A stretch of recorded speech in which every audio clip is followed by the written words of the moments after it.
So far, we have created a map, added a marker, and made it interactive with an info window.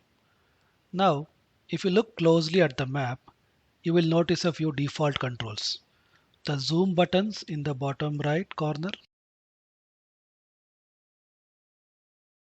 the map type option in the top left, the street view pegman, and a full screen button. These controls are useful in many cases, but sometimes you may want to hide them or only keep the ones that fit your app. In this lesson, let's go through each control and learn how to customize them one by one. First up, the zoom controls. These are the plus and minus buttons you see by default, and also the panning buttons.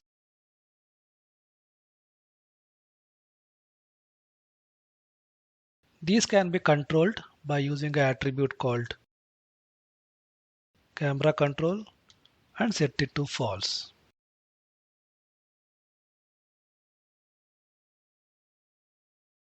Now we can see this button is no longer available,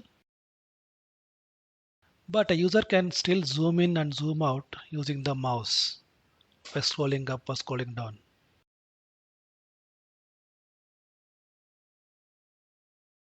If you want to disable even the zooming in with mouse, you can use an attribute called gesture handling and set it to none.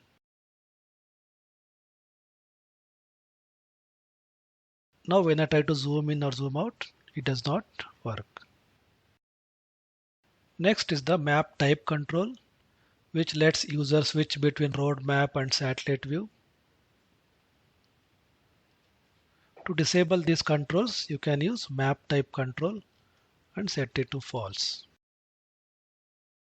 Refresh the page and we no longer see these buttons on the top. You can set this back to true to see those buttons.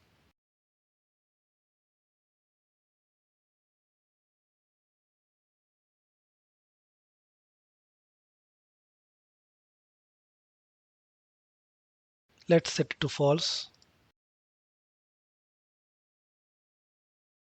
Next, to disable the street view control, you can use the attribute street view control and set it to false. So now we don't see this little yellow pegman. So finally there is this full screen button. You can disable the full screen button by passing the attribute full screen control and set it to false.